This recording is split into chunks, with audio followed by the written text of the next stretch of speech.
अखिल भारतीय तीर्थ पुरोहित महासभा के राष्ट्रीय अध्यक्ष महेश पाठक ने श्री कृष्ण जन्मस्थान सेवा संस्थान के मामले में याचिका डालने के बाद कहा कि वह चाहते हैं कि मथुरा का भाईचारा बना रहे। देखते हैं क्या कहा महेश पाठक ने। श्री कृष्ण जन्मस्थान सेवा संस्थान को लेकर के यहाँ पूर्व में लखनऊ से आयु वकीलों द्वारा एक याचिका डाली गई थी। वहीं आज मथुरा में अखिल भारतीय तीर्थ पुरोहित महासभा द्वारा के जो राष्ट्रीय अध्यक्ष हैं श्री महेश पाठक जी, उनके द्वारा भी अपना पक्ष रखा गया है और उसकी तारीख 18 नवंबर लगा दी गई है। आइए जानते हैं किन चीज़ों को लेकर के, किन मुद्दों को लेकर के ये याचिका कोर्ट में लगाई गई है। सर बताएं किस तरह से याचिका लगाई, क्योंकि लखनऊ के वकील भी आंखें लगा चुके हैं। देखिए, अगर आपने जो लखनऊ के वकीलों की याचिका देखी होगी तो उसमें उनका जो मेन मुद्दा है वो ये है कि पहले ट्रस्ट था जन्मभूमि पर, उसके बाद में एक संस्थान का गठन हुआ और संस्थान ने ईदगाह से एक एग्रीमेंट किया। तो वो ये कहते हैं कि जो संस्थान बनी वो इलीगल है, इसलिए संस्थान को निरस्त किया जाए। और क्योंकि संस्थान इलीगल है और उसने एग्रीमेंट किया है ईदगाह के साथ, तो उसको भी निरस्त किया जाए। और वो जो ज़मीन है वो 13 एकड़ का पार्ट होती है, तो उसको श्री कृष्ण जन्मभूमि ट्रस्ट में निहित किया जाए। ठीक है, ये उनकी एक प्ली है। हम इस बात से मानते हैं कि जब ये ट्रस्ट बना, श्री कृष्ण जन्मभूमि मालवीय जी ने बनाया, तो उसके पीछे उनकी यही मंशा थी कि ये पूरी भूमि जो है, क्योंकि पट्नीमल ने ये ज़मीन मालवीय जी को दी थी, तो उनकी ये मंशा थी कि ये सब हिंदुत्व हितार्थ प्रॉपर्टी है और इसके मालिक भगवान श्री कृष्ण हैं। परंतु बाद में जब कोई ट्रस्टियों का काम होता है, ट्रस्ट में जो कार्य हैं उनको एग्जीक्यूट करना, न कि एक नया ट्रस्ट बना करके और उस सब प्रॉपर्टी को उसमें ट्रांसफ़र करना। तो इन्होंने एक संस्थान बनाया जिसमें डालमिया जी के पूरा परिवार उसमें सदस्य हैं। हमारे पास भी बीच में बात आई थी कि हम इसके खिलाफ़ कोर्ट में जाएं कि ये गलत है कि भगवान कृष्ण के नाम को व्यक्तिगत पर्पस के लिए यूज़ किया जा रहा है। तो विचार विमर्श चल रहा था कि उसकी परमिशन लेनी पड़ती है डीजी से, लखनऊ से, तभी वो दायर होता है। तो यहाँ तो हम ये एग्री करते हैं कि इस संस्थान को निरस्त किया जाए और सभी प्रॉपर्टी ये जन्मभूमि ट्रस्ट में जाए।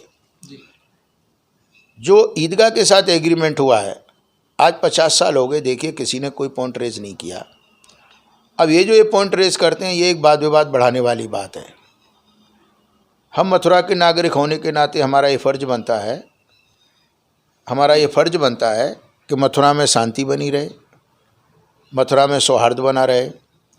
हम भी तीर्थ पुरोहित हैं। आज आप देखते हैं लाखों यात्री आते हैं। अभी एक बांके बिहारी मंदिर बंद हुआ, आप लोगों ने भी वो मुहिम को खूब चलाया। दुकानदारों को तकलीफ़, बेरोजगारी कितनी फैली। आज आप सोचिए, अगर यहाँ पर सांप्रदायिक सद्भाव खराब होता है तो मथुरा के लोगों का क्या हाल होगा। जहाँ दंगे हैं वहाँ कोई तीर्थयात्री तो आएगा नहीं। ये मान सकते हैं जो अयोध्या ने झेला कुछ सालों तक, कई सालों ये तक, तो स्वाभाविक है। वो मथुरा झेल सकता। अब आप देखिए, अभी कुछ नहीं हुआ तो किसी मुसलमान ने नंदगांव में नमाज पढ़ दी, हमारे कुछ हिंदू भाइयों ने जाकर के वहाँ हनुमान चालीसा पढ़ दिया। ये अभी से शुरू हो गया। और ये सभी चीज़ें छोटी छोटी होकर के यही बड़ा रूप ले लेती हैं। अगर हम पहले से सजग नहीं होंगे तो हमको बहुत दिक्कत होगी। तो हमने कोर्ट से रिक्वेस्ट किया, एक नया पॉइंट हमने ये भी दिया उसमें, जो लोअर कोर्ट ने ऑर्डर नहीं दिया था, कि जब देश स्वतंत्र हुआ तो एक्ट बना कि राम जन्मभूमि को छोड़ के और बाकी जो धर्म स्थल हैं वो एज इट इज़ बने रहेंगे। तो हमने कहा उस एक्ट को लेकर के भी ये एप्लीकेशन मेंटेबल नहीं है।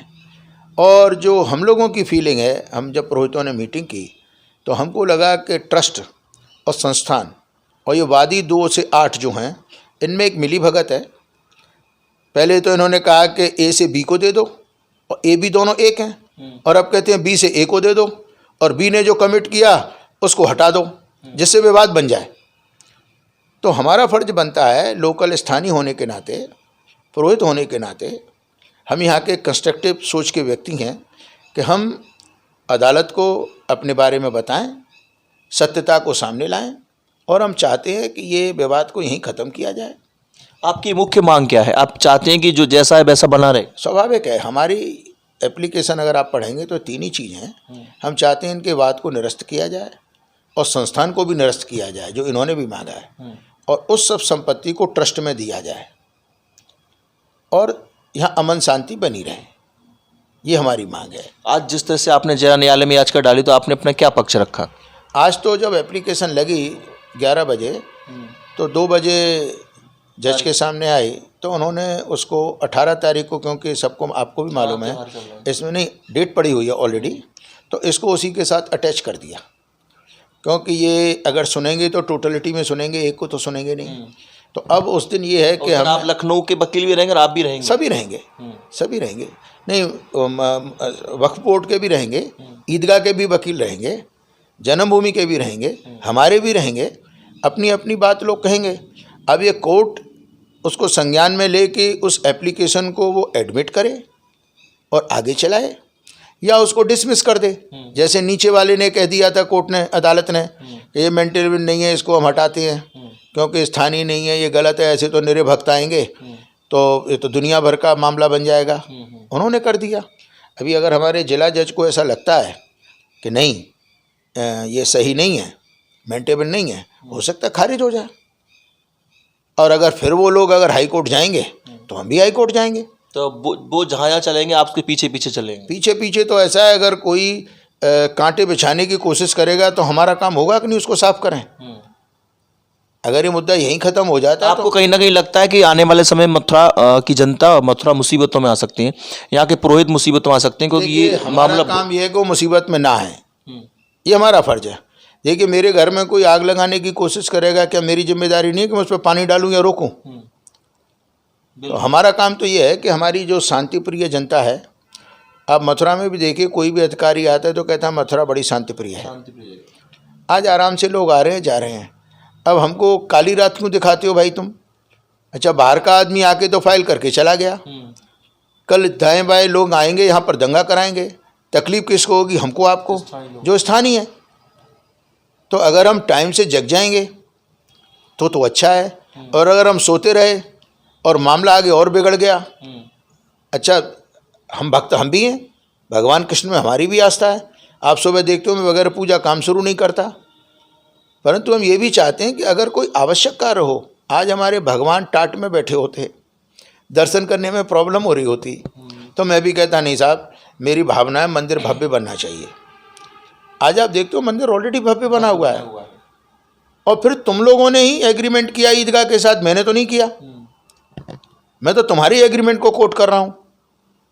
तो हम उसमें थोड़ी सी भिन्नता ये दे रहे हैं कि जो ईदगाह से इन्होंने एग्रीमेंट किया वो तो जनता के हित में किया कि शांति बनी रहे, परंतु ये प्रॉपर्टी जो खाने का इनने काम किया वो निरस्त होना चाहिए और ट्रस्ट में जानी चाहिए। और ये जो एप्लीकेशन इन्होंने दी है तो हम कहते हैं उस एक्ट के तहत ही निरस्त होना चाहिए। तो हमने 4-5 पॉइंट, हाँ 4-5 पॉइंट हमने उसमें दिए हैं, और देखते हैं अदालत क्या निर्णय लेती है। ये थे हमारे साथ महेश पाठक, जो कि इस संबंध में याचिकाकर्ता, उनका मानना है कि 28 नंबर को देखते हैं अदालत क्या फैसला देती है। न्यू न्यूज़ के लिए राय सोंगी के साथ रवि यादव।